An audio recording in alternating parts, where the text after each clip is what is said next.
ইসলামী সমাজ কল্যাণ পরিষদ এর উদ্যোগে ঐতিহ্যবাহী জাগির উচ্চ বিদ্যালয় ও কলেজ মাঠে আয়োজিত 2 দিনব্যাপী বিশাল তাফসিরুল কোরআন মাহফিলের সম্মানিত সভাপতি মুহতারাম মুফাসসিরিন কিরাম, আইম্মাতুল উম্মাহ, উলামা উজ্জামান, সম্মানিত সুধী, আমার সম্মুখে সমবেত সম্মানিত উজ্জীবিত বীরত্বগাথায় ভরপুর এই উত্তরাঞ্চলের সম্মানিত বেরাদারানে ইসলাম, পর্দার অন্তরালের সম্মানিত মাদারানে ইসলাম, আল্লাহ তাবারাকা ওয়া তাআলার অনন্ত অসীম গুণগান করছি, যিনি আমাদেরকে এই সুন্দর আধ্যাত্মিক সমাবেশে আমাদের অন্তর আত্মার খোরাক, অন্তর আত্মা বেঁচে থাকার জন্য যা লাগে, যে জ্ঞান লাগে, আল্লাহর যে তাসবিহ লাগে, কোরআনের যে আলো নূর লাগে, সেই নূর আহরণ করার জন্য, আলো গ্রহণ করার জন্য আমরা এখানে আল্লাহর কাছে, কোরআনের কাছে আসতে পেরেছি। আলহামদুলিল্লাহ। কোরআন হলো একটা লাইট পোস্ট, এটা নূরের স্তম্ভ। কোরআনের মজলিসে আসতে হয়। এই অন্ধকার পৃথিবী, এই পৃথিবীতে কিভাবে চলবো? অন্ধকারে চলতে গেলে লাইট লাগে। আমরা কোরআনের কাছে এসেছি সেই আলো, সেই লাইট, সেই নূর সংগ্রহ করার জন্য। ওয়ালাকিন জাআলনাহু নূরা, আল্লাহ বলেন আমি এই কোরআনকে আপাদ মস্তক বিসমিল্লাহর বা থেকে নাসের সিন পর্যন্ত পুরোটাই একটা আলোক বর্তিকা রূপে আকাশ থেকে এই জমিনে নাজিল করেছি। এই নূরের কাজ কি? হেদায়েত করা। নাহদি বিহি মান নাশা, আমি যাকে চাই এই নূর দিয়ে, এই আলো দিয়ে আমি হেদায়েত করি। পৃথিবীতে 200, 250, 300 তলা টাওয়ার বানানো কঠিন কাজ না, সহজ। চাঁদে মঙ্গলে যাওয়া কঠিন কাজ নয়, সহজ। মহাসাগরের তলদেশে বীর ডুবুরিরা চলে যাওয়া ডুবোজাহাজ নিয়ে, এটা সহজ। কিন্তু সবচেয়ে সহজ নয় যেটা, অত্যন্ত কঠিন যেটা, সেটা হলো হেদায়েত করা। কি করা? হেদায়েত করা। আল্লাহু আকবার। এমন একটা ওমর তৈরি করা যে ওমর অর্ধ পৃথিবীর শাসনকর্তা হয়েও কেমন চলেছিল? অর্ধ পৃথিবী করেছ শাসন ধুলার তখতে বসি, খেজুর পাতার প্রাসাদ তোমার বারে বারে গেছে খসি। এমন একটা ওমর তৈরি করা, সারা পৃথিবীর কোন সুপার পাওয়ার, বৃহৎ শক্তি, বড় থেকে বড় মহাবিজ্ঞানী পণ্ডিত কারো পক্ষে সম্ভব না। একমাত্র হেদায়েত সম্ভব। এই অসম্ভব কাজটা সম্ভব। অচিন্তনীয়, অকল্পনীয়, কঠিন কাজটা সম্ভব শুধুই এই কোরআন দিয়ে। ঠিক নয় কি? ঠিক নয় কি?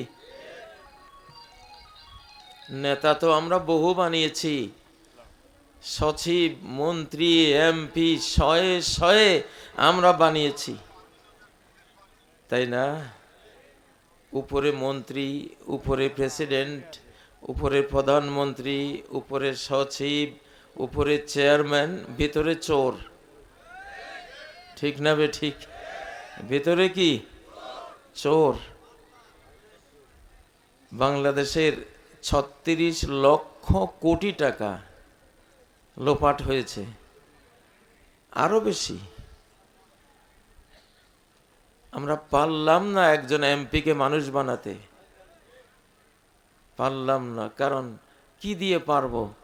যেটা দিয়ে পারবো সেটাকে পার্লামেন্টে উঠতেই দেই নাই আমরা। আমাদের সচিবালয়ে সেটার একটি আয়াত পালন করার সুযোগ আমরা দেই নেই। চেয়ারম্যান সাহেবের ইউনিয়ন অফিসে এই কোরআন দিয়ে একটা বিচার, একটা বিধানও আমরা চালু করার মতো সুযোগ করে দিতে পারি নাই। পেরেছি? দু একটা যা হয়েছে সেটাও কোরআনের বিধান হিসেবে পালন করা হয় নাই। সামাজিক বিধান অতীত থেকে চলে আসছে, সেই হিসাবে মেনেছে। ওরা জানেও না এটা কোরআনে আছে না নাই। ঠিক না? নাহদি বিহি মান নাশা,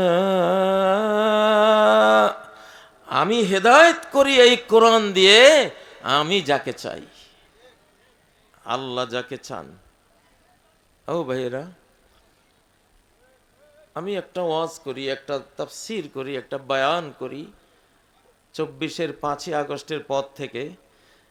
সে ওয়াজটা কি, যেই শতাব্দী পরিবর্তন হয়েছে 2024-এর 5ই আগস্ট, শুধু বাংলাদেশ পরিবর্তন হয়নি, গোটা পৃথিবী পরিবর্তন হয়েছে। সেই পরিবর্তনের বিষয়গুলো আস্তে আস্তে 10, 15, 20 বছরে ক্লিয়ার বুঝবেন। বিশ্ব পরিস্থিতির দিকে যারা নজর রাখেন তারা এখনই বুঝছেন। ঠিক নয় কি? শুধু বাংলাদেশ পরিবর্তন হয়নি, কারণ মহানবীর হাদিসে রয়েছে আমার উম্মতের 100 বছরের মাথায় সবকিছু নবায়ন হবে, রিনিউ হবে। 1924-এ আমরা তুরস্কের খেলাফত হারিয়ে কোরআনকে হারিয়ে ফেলেছি রাষ্ট্রযন্ত্র থেকে। এটা হাদিস বলছে, ইন্নাল্লাহা ইয়াবআস লিহাযিহিল উম্মাহ আলা রাসি কুল্লি মিআতি সানাতিন মান ইউজাদ্দিদু লাহা দীনাহা। আল্লাহ তাআলার এত মায়া এই উম্মতের জন্য যে এই উম্মতের পতন হয়ে গেলে, ইসলামের কোনো জিনিস সমাজ থেকে হারিয়ে গেলে 100 বছর যাবে না, 100 বছর চলে যাওয়ার সাথে সাথে আল্লাহ তাআলা পুরো ইসলামকে নতুন ভাবে আবার পৃথিবীতে বিজয়ী করার জন্য সেই ধরনের অকুতভয়, নির্ভীক, বীরত্ব গাথার মালিক, জ্ঞানী, গুণী, ইমানদার আল্লাহ তাআলা এই লোকগুলিকে পৃথিবীতে পাঠিয়ে দেবেন।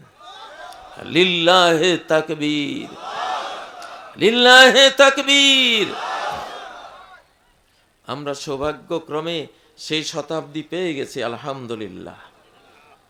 এখন দিন যত যাবে মুসলিমরা উঠে আসবে, সারা বিশ্ব মুসলিমরা দাপিয়ে বেড়াবে। আমেরিকার নিউ ইয়র্ক শহরে মেয়র হয়েছেন জাহরান মামদানি। গতকাল দেখলাম, 2-3 দিন আগে উনি জুমার নামাজে হাজির, কি সুন্দর জুমার মসজিদে সালাত পড়ছেন সাধারণ মুসল্লিদের সাথে। নিউ ইয়র্ক শহর থেকে গোটা পৃথিবী চলে। নিউ ইয়র্ক শহরের নীতি নির্ধারকরা গোটা পৃথিবী চালায়।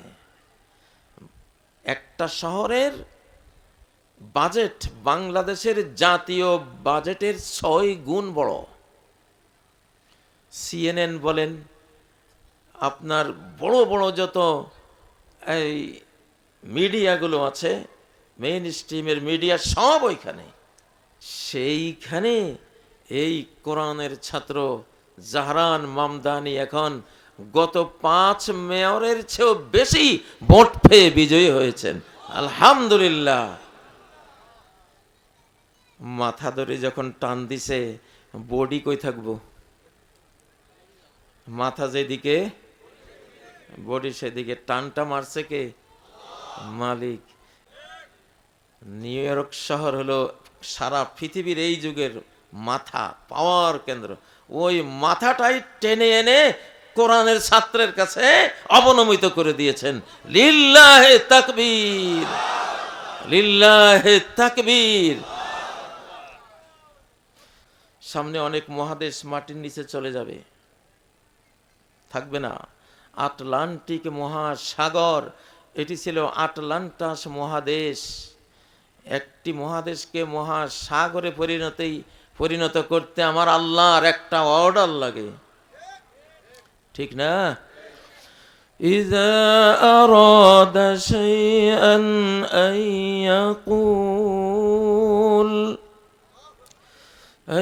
ইয়াকুল লাহু কুন ফায়াকুন।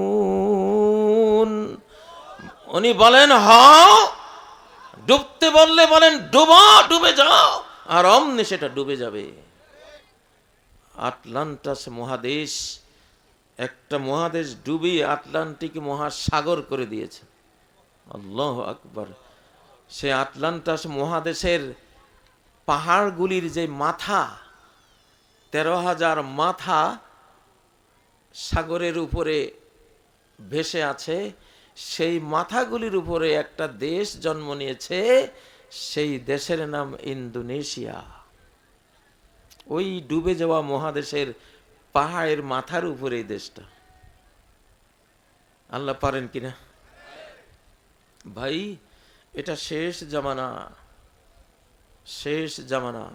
নবীজির আগমনের আগে যেমন বিশাল বিশাল ঘটনা ঘটেছে, এখন আবার নবীজির এই দ্বীনের, এই কোরআনের, সিরাতে মুস্তাকিমের দ্বিতীয় এবং সর্বশেষ বিশ্বায়নের আগে সারা বিশ্বকে ইসলাম আবার নূরানি করবে, আলোকিত করবে, তার আগে আবার এখন বিশাল বিশাল ঘটনা ঘটবে। নবীজি আসার আগে কি ঘটনা? তিনি জন্ম লাভ করার 55 দিন আগে আব্রাহার 60,000 বাহিনী এসেছিল কাবা ধ্বংস করে দিতে, ঠিক নয় কি? কোন সূরা এটা আছে? এই তো মাশাআল্লাহ, সবাই জানেন। وَأَرْسَلَ عَلَيْهِمْ طَيْرًا أَبَابِيلَ।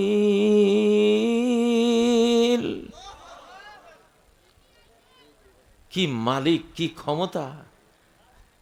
ঝাঁকে ঝাঁকে ছোট ছোট পাখি পাঠিয়ে দিয়েছিলেন যে আমার নবী মুহাম্মদ আসবে, রাহমাতুল লিল আলামিন আসবে, আমি সারা পৃথিবীকে নূরে কোরআন দিয়ে, নূরে ইসলাম দিয়ে, ইসলামের আলো দিয়ে আমি ঝলমলিয়ে দেব।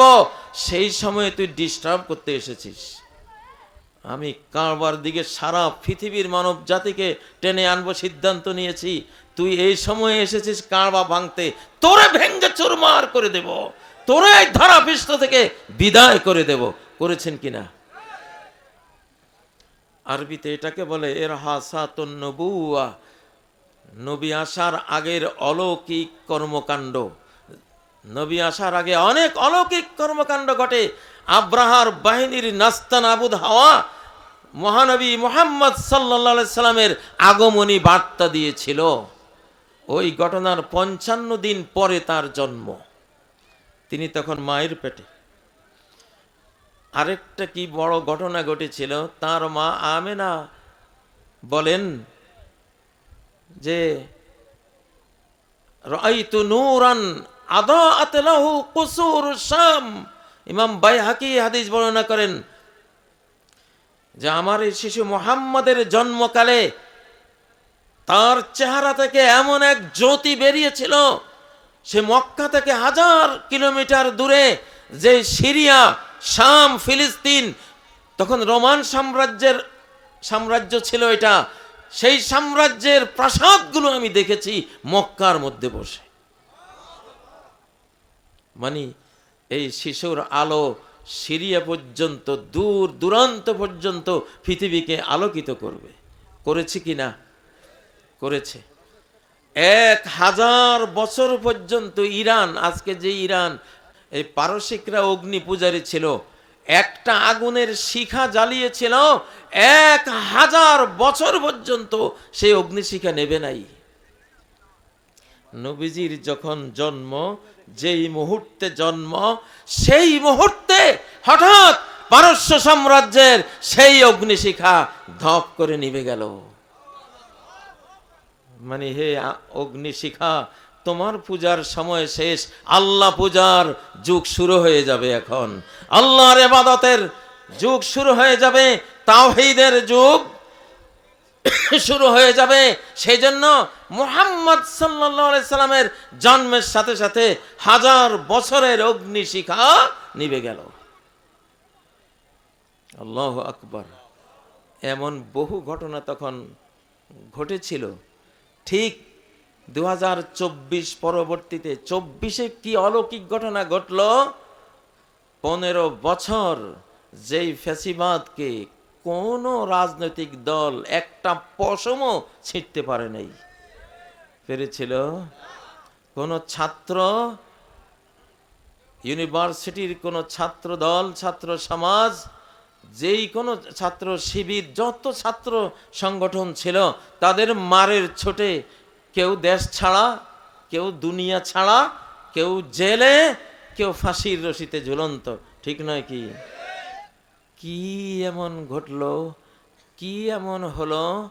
2024 আসলো, সমস্ত পুলিশ যার, সমস্ত বিজিবি যার, সমস্ত র্যাব যার, সমস্ত সেনাবাহিনী যার, সমস্ত আমলা, মন্ত্রী, এমপি এবং হাতিয়ারওয়ালা দলীয় ক্যাডার যার, তারপরে পার্শ্ববর্তী বিশাল দেশ যার।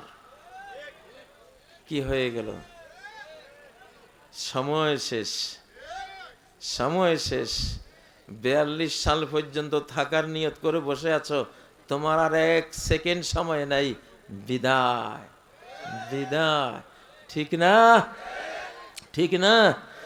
ওয়ালিকুল্লি উম্মাতিন আজাল। প্রত্যেক জাতির, প্রত্যেক গোষ্ঠীর একটা পতন কাল লিপিবদ্ধ আছে। পতনের, মরণের, তোমার নিদানের সেই ক্ষণ কাল এসে যাবে। লা ইস্তাখিরুনা সাআতান ওয়ালা ইস্তাকদিমুন। এক মুহূর্ত দেরিও হবে না, এক মুহূর্ত আগও হবে না। ঠিক বরাবর সেই মুহূর্তে তোমার বিদায় ঘন্টা বেজে যাবে। বেজে গিয়েছিল কিনা? কে করেছেন? কুন ফায়াকুন। বলেন, কুন ফায়াকুন। হাও, হয়ে যাবে। কোন মালিকের গোলাম আমরা? উনি মহাবিশ্ব তৈরি করেছেন কি দিয়া? হাও, হয়ে যাবে এই কালেমা দিয়া। আপনার একটা বিল্ডিং বানান, কত ট্রাক বালি আনেন, কত ট্রাক ইট টানেন, কত ট্রাক সিমেন্ট, কত ট্রাক রড। এই আসমান জমিন বানাইতে যদি আপনাদের আমাদের মতো রডের ট্রাক, ইটের ট্রাক, পাথর, বালু, এগুলি ট্রাক যদি টানা লাগতো, আল্লাহু আকবার, কি অবস্থা হইতো? হ্যাঁ, ওনার কোনো ট্রাক, কোনো রড, ইট, সিমেন্ট কিচ্ছু লাগে না। তার কথায় রড তৈরি হয়ে যায়, কোন ফায়াকুনে ইট তৈরি হয়ে যায়, কোন ফায়াকুনে পাথর নির্মাণ হয়ে যায়, কোন ফায়াকুনে পাহাড় তৈরি হয়ে যায়, কোন ফায়াকুনে সাগর মহাসাগর তৈরি হয়ে যায়, কোন ফায়াকুনে 7 আসমান তৈরি হয়ে যায়, কোন ফায়াকুনে 7 জমিন তৈরি হয়ে যায়, কোন ফায়াকুনে ফেরাউনের মতো শক্তিশালী পরাশক্তি দাম্ভিক সাগরের তলায় তলিয়ে যায়, কোন ফায়াকুনের বলে মুসা আলাইহিস সালামের মতো দুর্বল মুষ্টিমেয় মানুষের নেতা 12টা বিশ্ব রোড তৈরি করে সাগর পেরিয়ে যায়। ঠিক নয় কি? আমরা সেই কুন ফায়াকুন মালিকের গোলাম। এইবার আমরা জেগেছি। এবার আমরা কি? আমাদের কুন ফায়াকুন মালিক মুহাম্মদ সাল্লাল্লাহু আলাইহি সাল্লামকে বলেছিলেন, ওরা তোমার কাছে অলৌকিক কিছু দেখতে চায়, খালি এরকম করো, এই আঙ্গুলটা দিয়া চাঁদের দিকে তাকাইয়া একটা ইশারা দাও। ফানফালাক ইকতারাবাতিস সাআহ ওয়ানশাক্কাল কমর। আল্লাহু আকবার। একটা ইশারায়, কি ছিল ইশারার মধ্যে? কি ধরনের রিমোট কন্ট্রোল আঙ্গুলিটা, লা ইলাহা ইল্লাল্লাহর আঙ্গুল, কোরআনওয়ালার আঙ্গুল, এক ইশারায় এত বড় চাঁদ দুই টুকরা, দুই টুকরা। কেরালার রাজা জমুরান সামেরি তার স্ত্রী নিয়া দোতলার উপরে জ্যোৎস্নারাতে জ্যোৎস্নার সৌন্দর্য উপভোগ করছিলেন। হঠাৎ দেখলেন চাঁদ দুই টুকরো দুই দিকে পড়ে গেল, আবার একসাথে হয়ে মিলে গেল। কেরালার রাজা, ভারতের কেরালার মধ্যে লক্ষ লক্ষ মুসলমান, সারা আরব বিশ্বে গেলে কেরালার ব্যবসায়ীদের পাওয়া যায়। ওই তখন নবীজির আমলেই এই রাজা মুসলমান হয় এবং ঈমান এনে নবীজির কাছে যায়। যাওয়ার সময় আদা নিয়ে গিয়েছিলেন, আদা। হাকিম তার আল মুস্তাদরাক কিতাবে, হাদিসের কিতাবে এই ঘটনা বর্ণনা করেছিলেন। তাজুল ইসলাম নাম নিয়েছিলেন তিনি, আল্লাহ নবীর দরবারে গিয়ে মুসলিম হয়েছেন। তারপরে ফেরার পথে তিনি মৃত্যুবরণ করেন, শহীদি মরণ। এই তো লিল্লাহে তাকবীর, লিল্লাহে তাকবীর। তাহলে ফ্যাসিবাদ কি হলো যে ৪৫ মিনিটের নোটিশে বিদায় হয়ে গেল? আসলে কি হয়েছিল? আসলে ওই যে শয়তানের শতাব্দী ১৯২৪ থেকে ১০০ বছর হবে কোন সালে? ২০২৬-এ। আসল কথা হলো ছাত্র আন্দোলনও কিছু হয়নি। আরে ভাই, ছাত্ররা তো আন্দোলন করতেছিল কোটা নিয়ে, কোটা। গোটা দেশ পাইল কেমনে? ওরা আন্দোলন করেছে কি নিয়ে? কোটা। কোটা তো বুঝে নেই, কোটা কারে কয়। কোটার মধ্যে আপনারা কি বলেন, আলোয়া পাতা থয়, সুপারি থয়, তারপরে কিছু টুকটাক, তাই না? ওরা কোটা আন্দোলন, আল্লাহ দিয়ে দিলেন গোটা বাংলাদেশ। শুধু গোটা বাংলাদেশ না, সামনে টের ভাবেন আগামী 10 থেকে 15 বছরের মধ্যে যে ওদেরকে আল্লাহ দিয়ে দিয়েছেন গোটা পৃথিবী, 7 মহাদেশ। সেদিন শতাব্দী চেঞ্জ করে দিয়েছেন আল্লাহ তাআলা, এবং সেটা বাংলাদেশ থেকে হয়েছে। কেন এটা করেছেন আল্লাহ? তাবারাকাল্লাযী নাযালাল ফুরকান। ওই আল্লাহ সীমাহীন বরকতময়, যিনি সত্য মিথ্যার পার্থক্যকারী এই কোরআন তার বান্দার উপর নাজিল করেছেন, যাতে সারা বিশ্ববাসীকে সে সতর্ক করতে পারে, জ্ঞান দিতে পারে। কারণ বাংলাদেশে 25 লক্ষ কোরআনের কপি আছে। এটা তো হলো হার্ড কপি, লিখিত কপি। কোরআন লিখিত কপি নাজিল হয় নাই। এই কপিটা ঠিক আসে নাই আসমান থেকে। আসমান থেকে আসছে সফট কপি অন্তরে, ইলেকট্রনিক কপি অন্তরে, বা নুরানি কপি অন্তরে আসছে। এই নুরানি কপি থেকে নবীজি এই কপি লিখেছেন। এরকম হার্ড কপি নাজিল হয়েছে তাওরাত, জাবুর, ইনজিল, মুসা আলাইহিস সালামের পুস্তিকা, ঈসা আলাইহিস সালামের পুস্তিকা, ইব্রাহিম আলাইহিস সালাম, ওনাদের এগুলি নাজিল হয়েছে হার্ড কপি, লিখিত পাথরের ফলকে লেখা নাজিল হয়েছে। কোরআনে আছে না নাই? ওয়াকাতাবনা লাহু ফিল আলওয়াহ। আমি মূসাকে তাওরাত কিতাবে পাথরের ফলকে, স্টোন খণ্ডে, পাথরের খণ্ডে লিখে দিয়েছি সব কিছু। কিন্তু এই কোরআনের সে ইলেকট্রনিক, নুরানি, সফট কপি আল্লাহর থেকে জিবরাইলের মাধ্যমে মুহাম্মদ সাল্লাল্লাহু আলাইহি ওয়াসাল্লামের অন্তরে। কোথায় আইছে? অন্তরে। এই জন্য এটা অন্তরে হেফজ হয়, মুখস্থ হয়। আমি তো 36 দিনের হাফেজ। কয়দিন? আমি 36 দিনে এই পুরো কোরআন আমার এখানে ডাউনলোড করেছি।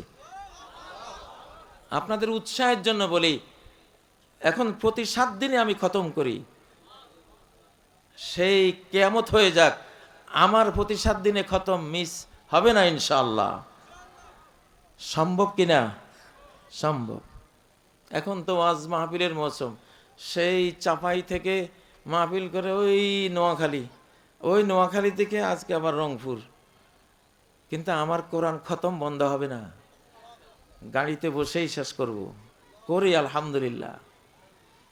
কোরআন অন্তরে বসে, এটা সফট কপি। নাজ্জালাহু আলা কলবিক, ও নবী, আল্লাহ তাআলা এই কোরআনকে তোমার কলবের উপরে, তোমার হার্টের উপরে, তোমার হৃদয়ের উপরে নাজিল করেছেন। এই জন্য এত হাফেজ। এই জন্য তাওরাত, জাবুর, ইনজিল ইত্যাদি এগুলি হার্ড কপি, এগুলির কোনো হাফেজ নাই, কোনো হাফেজ নাই, অসম্ভব। কোরআন যেহেতু সিনায় অন্তরে আসছে, এইটার জন্য অন্তরে এটা হেফজ করা যায়। তাহলে বিশ্ব পরিবর্তনের জন্য এবার বাংলাদেশকে কেন আল্লাহ চয়েস করলেন?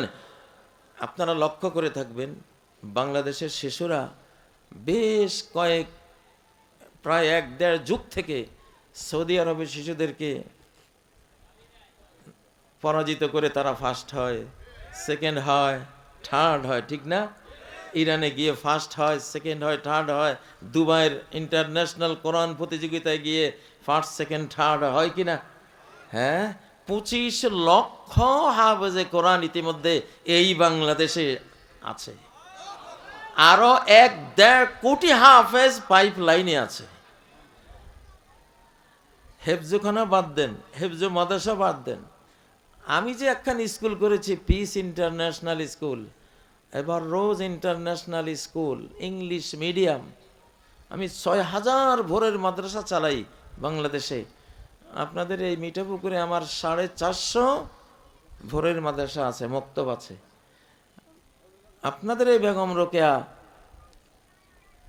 আমি ওনার এক সাহিত্যকর্মে যেদিন পড়লাম, তিনি লিখছেন, বেগম রোকেয়া নিজের কলমে নিজে লিখছেন, ভোরের মক্তবে মাতা ভগ্নীগণকে তোতা পাখির মতো কোরআন শেখানো হয়, কতই না ভালো হতো যদি অর্থসহ শেখানো হতো। আমি বললাম, আয়রে সুবহানাল্লাহ রোকেয়া, আমি কত আলেমদের সাথে যুদ্ধ করি যে কোরআন বুঝে পড়া ফরজ, কত আলেম বুঝে না, এটা কেমনে বুঝবো? আর তোমাকে আল্লাহ জ্ঞান দিয়েছে যে তুমি লিখেছো যে কোরআন বুঝে পড়ালে কত না উত্তম হতো। রোকেয়া, তোমার নামে আমি একটা মাদ্রাসা করব, যে মাদ্রাসায় মেয়েরা অর্থ সহ আল্লাহর কোরআন শিখবে, পড়বে।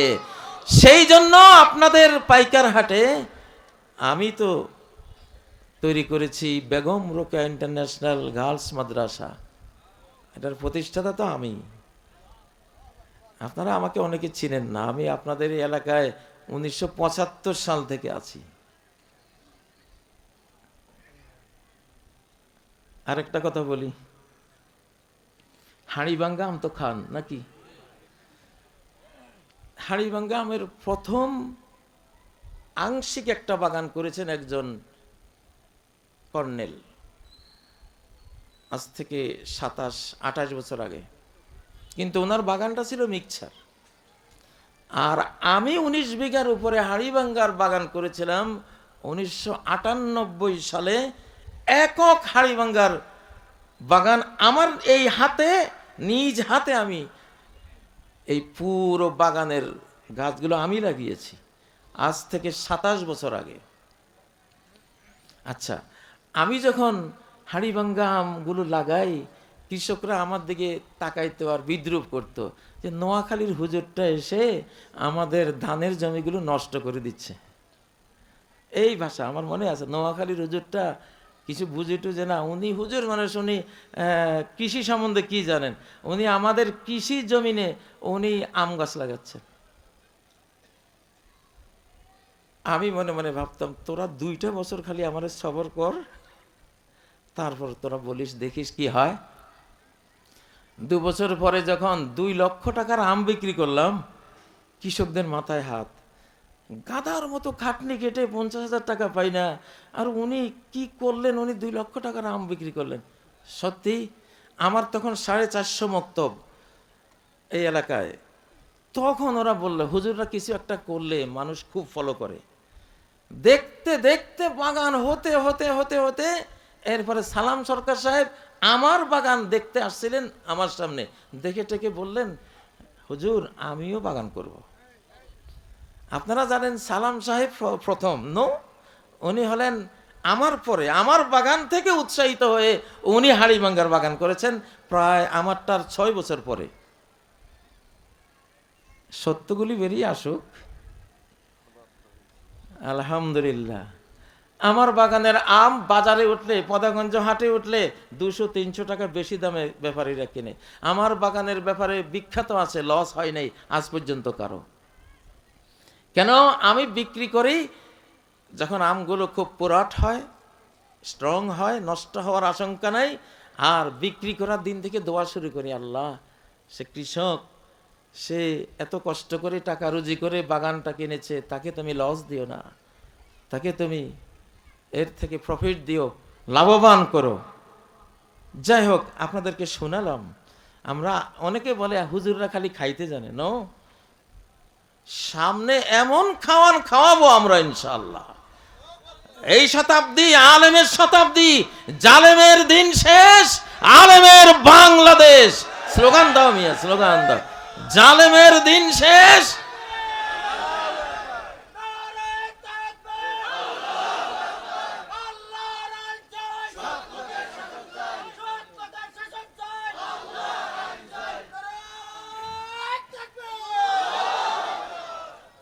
ও ভাইয়েরা, নবী মোর পরশমণি, নবী মোর সোনার খনি, নবী নাম জপে যে জন, সেই তো দোজাহানের ধনী। এটা কে গাইছে? এটা দেখেন, নবী মোর সোনার খনি। যেই মাত্র 2024-এ ইসলামিক শতাব্দী শুরু হলো, মুহাম্মদ সাল্লাল্লাহু আলাইহি সাল্লামের বিশ্ববিজয়ের শতাব্দী শুরু হলো, কোরআনের শতাব্দী শুরু হলো, ঈসা আলাইহিস সালামের শতাব্দী শুরু হলো, ইসলামের শেষ গ্লোবালাইজেশনের শতাব্দী শুরু হলো। সাথে সাথে বিশাল বিশাল সোনার খনি পৃথিবীতে আবিষ্কার হওয়া শুরু হলো। এই কিছুদিন আগে 125 কিলোমিটার লম্বা স্বর্ণের খনি মক্কার কাছে আবিষ্কার হলো। সংবাদ শুনেন নাই? সারা পৃথিবী মাতোয়ারা হয়ে গেছে। হলোটা কি? আজকে আবার সংবাদে দেখলাম পাকিস্তানে এত বড় এক স্বর্ণের খনি আবিষ্কৃত হয়েছে, গোটা পাকিস্তানের অর্থনীতি পাল্টে বদলে যাবে। মানে বাংলা টাকায় হিসাব করে কুলানো যাবে না, এর মূল্য এত বিশাল। তাহলে নবী মোর সোনার খনি ঠিক আছে না নাই? ঠিক আছে না নাই? এটা কিন্তু নবীর শতাব্দী। কেমনে নবীর শতাব্দী? কারণ নবীর ব্লাডের মানুষরা বিশ্ব চালাবে, নবীর রক্তের, নবীর ওয়ারিসরা বিশ্ব চালাবে। আল্লাহুম্মা সাল্লি আলা মুহাম্মদ পড়েন, আল্লাহুম্মা সাল্লি আলা মুহাম্মদ ওয়া আলা আলি মুহাম্মদ। আচ্ছা, প্রত্যেক নামাজের আত্তাহিয়াতের মধ্যে শেষ বৈঠকে এই মুহাম্মদ, আলে মুহাম্মাদের এই শিক্ষাটা কেন আল্লাহ দিয়ে যাচ্ছেন? এমনি? হ্যাঁ, আপনাদেরকে বলছেন, তোমরা তো কতজনের নেতা বানাও, একবার এরে নেতা বানাও, একবার ওরে নেতা বানাও। শোনো, তোমাদের নেতা এরা কেউ না, এরা তোমাদের মতোই পাবলিক, নরমাল। তোমাদের নেতা হলেন হযরতে মুহাম্মদ সাল্লাল্লাহু আলাইহি ওয়াসাল্লাম, এবং তোমাদের নেতা হবেন মুহাম্মদ সাল্লাল্লাহু আলাইহি সাল্লামের মৃত্যুর পরে বিশ্ব নেতা হবে। সেই বিশ্ব নেতা হতে হলে তার ব্লাডের হইতে হবে, নবী বংশের, আলে মুহাম্মদ। উনি কি? তাহলে আমরা যে আল্লাহুম্মা সাল্লি আলা মুহাম্মদ ওয়া আলা আলি মুহাম্মদ, এই আলে মুহাম্মদের সর্বশেষ বিশ্বায়ন এখন হবে। দুরূদ শরীফ পড়ার সার্থকতা, একটা সার্থকতা এতদিন ছিল না। আলে মুহাম্মদ কারবালার ঘটনার পরে ওনারা দৃশ্যপটে ছিলেন না, এতকাল ওনারা আছেন পৃথিবীতে বিভিন্ন অঞ্চলে, বাংলাদেশেও বহু বহু আলে মুহাম্মদ আছেন। তো কিন্তু ওনারা এখন প্রকাশ পাবে। এখন আপনারা দুরুদে ইব্রাহিম পড়ার মর্মটা বুঝবেন যে কেন এটা পড়া হয়। হযরতে ঈসা আলাইহিস সালাম চতুর্থ আকাশ থেকে ফেরেশতার উপরে ভর দিয়ে ইনদাল মানারাতিল বাইদা শারকিয়ে দামেস্ক, সিরিয়ার রাজধানী দামেস্কের সাদা মিনারাওয়ালা মসজিদে নামবেন হযরত ঈসা আলাইহিস সালাম। তিনিও আলে ইব্রাহিম। তিনি কি? তাহলে আপনারা যে পড়েন ওয়ালা আলে ইব্রাহিম, পড়েন না একটু?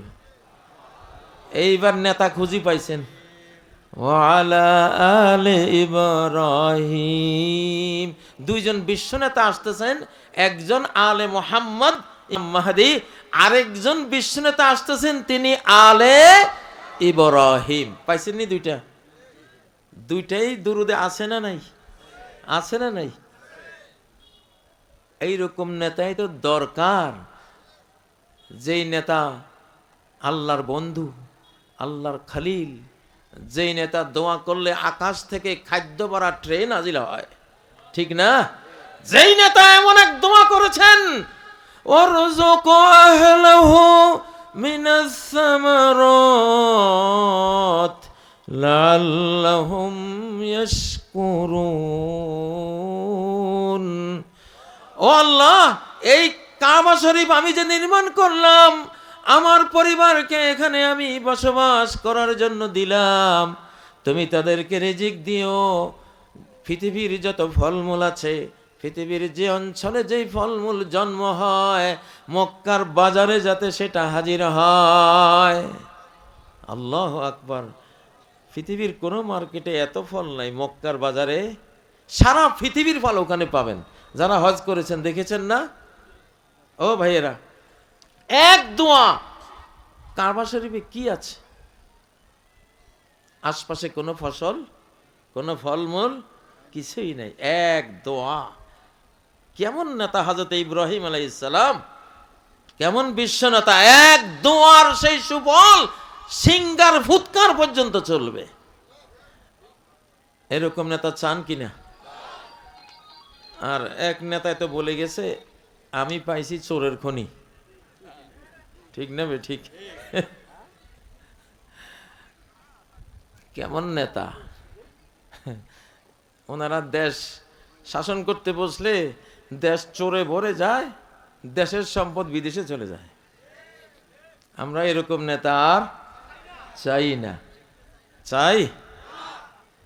আর না ফিরিয়ে পাবি জনম কাঁদিলে। এখনো কাঁদে ফিরত আসার জন্য, কিন্তু আমি বলি আর না ফিরিয়ে পাবি জনম কাঁদিলে। কারণ আল্লাহ বলেন ফি ইয়াউমিন নাহসিম মুস্তামির, এক অব্যাহত অমঙ্গলের দিনে, এক কন্টিনিউ অশুভ দিনে আমি তোমারে পাকড়াও করেছি, ধরেছি, আর তুমি নিষ্কৃতি পাবে না। এই অমঙ্গল তোমার জীবন থেকে আর যাবে না। যেই ধরাটা আল্লাহ 24-এর 5ই আগস্ট দিয়েছেন, এটা শেষ হতে অন্তত 80 বছর যাবে। এর আগে যতবার চেষ্টা করবা আরো কড়া মার খাইবা, আরো কেসকা মার খাইবা। ভাই, আমি সাংবাদিক মানুষ, আমি কোরআনের সাংবাদিক। তো সাংবাদিক সংবাদ না দিলে দুনিয়া চলবে কেমনে? সংবাদ তো দিতেই হবে। দেখেন 2024-এর 5ই আগস্ট আল্লাহর ওয়াদা পূরণ হয়ে গেছে। আল্লাহ ওয়াদা করেছেন সূরা কাসাস, আমি যে সূরা নিয়ে বসেছি এই কাসাসের 5 নম্বর আয়াতে আল্লাহ ওয়াদা করেছেন। কি ওয়াদা? ওয়ানুরিদু আন নামুন্না আলাল্লাযীনা ইসতুদঈফু, আমি পরিকল্পনা করেছি যে আমি আমার এহসান দিয়ে, আমার স্নেহ মায়া দিয়ে, আমার রহমত বরকত নেয়ামত দিয়ে আমি ভরপুর করে দেব ওই সব আমার বান্দা বান্দিকে যাদেরকে অন্যায়ভাবে আমার জমিনে হীনবল, দুর্বল, অপমানিত, নিষ্পেষিত করে রাখা হয়েছে। যেখানেই আমার বান্দার উপরে নিষ্পেষণ যাবে, সেখানে আমার স্নেহ মায়ার ফল্গু ধারা বর্ষিত হবে। এটা আমার পরিকল্পনা। পেয়েছেন কিনা? আজকে এই কাজী ইব্রাহিম এই মজলিসে আসতে পারতো না। আমি তো দেশ ছেড়েই চলে গিয়েছিলাম। 5ই আগস্টের আগে আমার ছোট ভাইকে ডেকে একজন ব্রিগেডিয়ারের মাধ্যমে জানানো হয়েছে, কাজী ইব্রাহিম আর তুমি এই দুইটা লোক বাংলাদেশে থাকা তো দূরে থাকুক, বাংলাদেশ শব্দটাও যদি উচ্চারণ করো শেষ করে দেব। আর তোমার ভাই কাজী যদি বিদেশ যায় আবার দেশে ফেরত আসে, বিমানবন্দর থেকে নাই করে দেব। আচ্ছা, 2 নম্বর কথা বলেছিল যে এই বিদ্রোহ দমনের পর সারা বাংলা জুড়ে কোন পথে ঘাটে গিরিকন্দরে কোথাও একটা বোরকাও আর আমরা রাখবো না, এটা বলছিল। আর আল্লাহ সিদ্ধান্ত নিলেন, বোরকা দিয়ে আমি আমার সারা বাংলাদেশ আমি কালো বোরকায় ছাড়িয়ে দেব ইনশাআল্লাহ। ডাকসু জাকসু রাকসুতে বোরকার বিজয় হয়েছে কিনা? হয়েছে কিনা মুসলমান? একটু লাফান না, তাকবীর দেন না। লিল্লাহে তাকবীর, লিল্লাহে তাকবীর। আমরা জন্ম হয়েছে 7 মহাদেশ শাসন করার জন্য, শুধু বাংলাদেশ না। তোরা হয়তো ট্রল করবি, করগা, 15 বছর টাইম দিলাম, 15 বছর পরে দেখবি। وَإِن مِّنْ أَهْلِ الْكِتَابِ إِلَّا لَيُؤْمِنَنَّ بِهِ। একজন আহলে কিতাব, একজন খ্রিস্টানও থাকবে না। ঈসা আলাইহিস সালাম যখন এই উম্মতের খলিফা হয়ে আসমান থেকে নাজিল হবেন, তার প্রতি ঈমান এনে মুসলিম হবে না এমন একজন খ্রিস্টানও এই পৃথিবীতে পাওয়া যাবে না। আল্লাহু আকবার।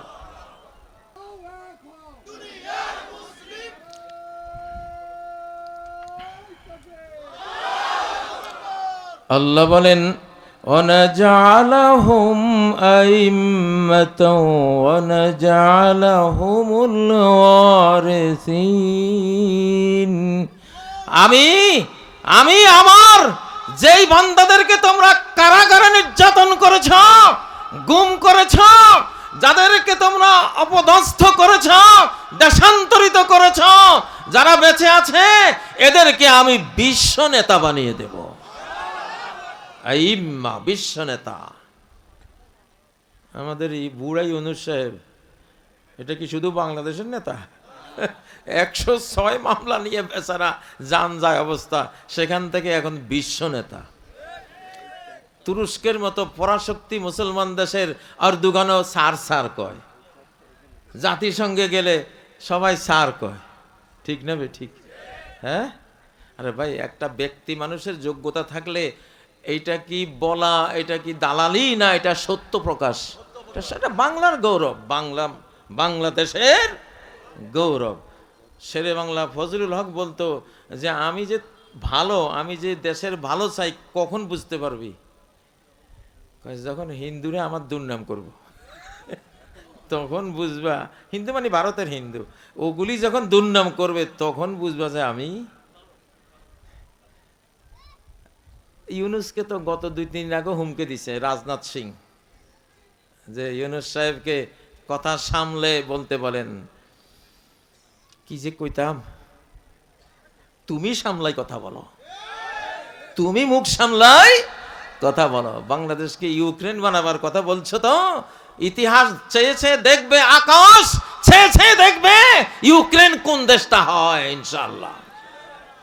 আসমানের সাথে ফাইট লাগাইছো, আমাদের হাতিয়ার হইল লা হাওলা ওয়ালা কুওয়াতা ইল্লা বিল্লাহ।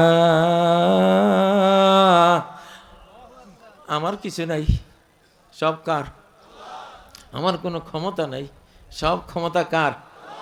তো এই লোকের লোকে পারবা কেমনে? হে তো আসমানের মালিকেরই দিয়া তোমার বিরুদ্ধে লড়বো। আল্লাহুম্মা বিকা আজুনু, ও আল্লাহ আমি যত আন্দোলন করি আমি তো করি না, আমি তোমাকে দিয়ে আন্দোলন করি। অবেকাজু অবেকাসুলু, আমি যত হামলা করি আমি তো হামলা করি না, তোমারে দিয়া আমি হামলা করি। অবেকাউ কাতেল, আমি যে যুদ্ধ করি আমার তো যুদ্ধ করার কোনো বল বুদ্ধি নাই, আমি তোমাকে দিয়ে আমি যুদ্ধ করি। আল্লাহু আকবার। যে জাতি আল্লাহরে দিয়া শত্রুর বিরুদ্ধে যুদ্ধ করে এই জাতির লগে পারার কোনো ক্ষেপণাস্ত্র আছে? পরমাণু বোমা এটা ফুটবে কিনা, ফুটার আগে কারে জিজ্ঞাসা করে? তুমি অনুমতি দাও কিনা? কোন ফায়া খুন আছে না তো তোমার? যদি কোন ফায়া কোন না থাকে পরমাণু মারবা, ওটা ফুটতো না, আর ফুটলেও কাজ করতো না। কোরআন সূরা বনী ইসরাইলের 45 নম্বর আয়াত, হিজাবাম মাসতুরা, কোরআন বলে বিশ্বের যেই কোনো বিপদঘন পরিস্থিতিতে, যেই কোনো বিপর্যয়ের মুহূর্তে তুমি যদি কোরআন তেলাওয়াত করো, তোমার মধ্যে আর বেঈমানদের মধ্যে আমি একটা অদৃশ্য প্রাচীর নির্মাণ করে দেই, কিছুই করতে পারবে না। আল্লাহু আকবার। সূরা লাহাব নাজিল হওয়ার পরে নবীজিকে পাথর মারার জন্য আবু লাহাবের স্ত্রী উম্মে জামিল দৌড়াচ্ছে যে মুহাম্মদকে যেখানে পায় আজকে পাথর মারবো। মুহাম্মদ সাল্লাল্লাহু আলাইহি সাল্লাম আবু বকরের পাশে বসা, উম্মে জামিল ওনারে দেখতেছে না, বসা দুইজন, সে দেখতেছে একজন। নবীজি কোরআন তেলাওয়াত করতেছেন, উম্মে জামিল আবু লাহাবের স্ত্রী নবীজিকে দেখতেছেনও না, তেলাওয়াতও শুনতেছেন না। আল্লাহ তাআলা ব্যারিকেড দিয়ে দিস। আল্লাহু আকবার। ধরেন একটা পরমাণু বোমা বিস্ফোরণ হয়েছে, আপনি যদি তেলাওয়াতরত থাকেন, বোমার বিস্ফোরণের আগুন টাগুন সব উপর দিয়ে চলে যাব। সেই অলৌকিক কোরআন আছে না নাই? ওয়ালাউ আন্না কুরআনান সুয়িরাত বিহিল জিবাল, এমন কোরআন, এই কোরআন দিয়ে পাহাড়কে তার জায়গা থেকে আউট করে দেয়া যাবে। আও কুত্তিআত বিহিল আরদ, এই কোরআন দিয়ে এই পৃথিবীকে টুকরা টুকরা করে ছন্ন বিচ্ছিন্ন করে দেয়া যাবে, এমন পাওয়ার এখানে লুকিয়ে আছে। আল্লাহু আকবার। মিয়া কি লই বড়াই করো আর কিসের অস্ত্রের ভয় দেখাও? তোমার হাতে যে অস্ত্র আছে, অস্ত্র এগুলিও মৌলবাদী, আল্লাহর হুকুমে কাম করে। ঠিক না বে ঠিক? ঠিক না বে ঠিক? ইব্রাহিম আলাইহিস সালামকে যখন নমরুদের আগুনে ফেলছিল, এক অর্ডারেই তো ঠান্ডা, এক অর্ডারে কি সেই আল্লাহ সেই শক্তি নিয়ে এখন আছেন না? তো কিসের তোর অ্যাটম বোম, কিসের তো যে ব্রাহ্মস টামস কি কতগুলি ভয় দেখাস, এগুলি হলো বাহ্যি। কোরআনের সামনে, কিসের সামনে? ঈমান যদি জেগে ওঠে কোন জাতির সামনে, ঈমানের ব্যারিকেড অতিক্রম করে কোন অস্ত্র কাজ করবে এই ক্ষমতা নাই। সম্মানিত ভাইয়েরা, এই জন্য মুসলমানদের ভয়ের কিছু নেই। বোমার ভিতরে আগুনই তো আছে, তো আগুন তো মুসলমান পোড়াইতে পারে না। ইব্রাহিম আলাইহিস সালামকে পোড়াতে পেরেছিল? পোড়াতে পারে নাই, কারণ হুকুম নেই। কি নেই? পোড়াবার হুকুম নাই। আগুন মৌলবাদী, এই জন্য ইব্রাহিমকে পড়ায় নাই। সাগর সব মৌলবাদী, এই জন্য মুসা আলাইহিস সালামকে ডুবাই নাই। মাটি মৌলবাদী, এই জন্য মুসা আলাইহিস সালামকে তলায় নাই, কারণেরে তলায় দিছে। বাতাস, ঝড়, ঝঞ্ঝা, টর্নেডো, টাইফুন সব মৌলবাদী। এই জন্য মরুভূমির উপরে আল্লাহ তাআলা যখন আদ জাতির উপরে টাইফুন চালাইছিলেন, টর্নেডো, মরু টর্নেডো চালিয়ে দিয়েছিলেন, 80 হাত মরুর বালির নিচে আদ জাতিকে দাফন করে দিয়েছিল। পাশেই হুদ আলাইহিস সালাম আর তার ইমানদাররা ছিল, কিছুই হয় নাই। তাহলে বাতাসেও চিনে কোনটা বেঈমান আর কোনটা ইমানদার। ও তো ইমানদারকে মারে না, কারে মারে? কারে মারে? বেঈমানকে মারে। আর ইমানদার, আল্লাহ বলছেন যে যুদ্ধ বিগ্রহ লাগবে কিছু, আমি নিব তো করে। তোরা কি আমার ভালোবাসা জীবন দিতে চাস না? কারা কারা আল্লাহ প্রেমে জীবন দেবেন? আল্লাহ কবুল করেন। এইবার আমাদের সামনে একটা যুদ্ধ আছে, প্রস্তুতি নিয়ে রাখেন। একটা যুদ্ধ আসবেই।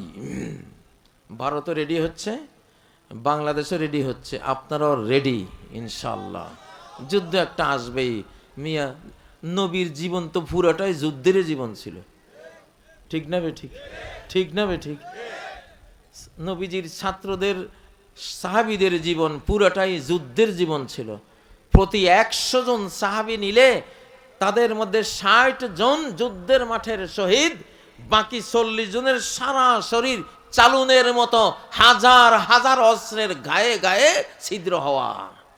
এই ছিল সাহাবীরা। আমাদের গায়ে আছে 2-4টা, যা হোক, কিন্তু যথেষ্ট না, ঠিক না বে ঠিক?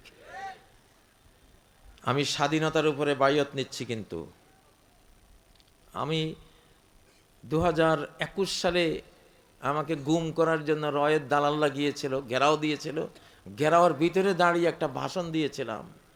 সেই ভাষণে স্বাধীনতা ঘোষণা দিয়েছিলাম, স্বাধীন বাংলাদেশ জিন্দাবাদ, মুক্ত বাংলাদেশ জিন্দাবাদ, হিন্দুস্তানি রাজাকার ধর ধর মার মার, এই 3টা স্লোগান দিয়েছি।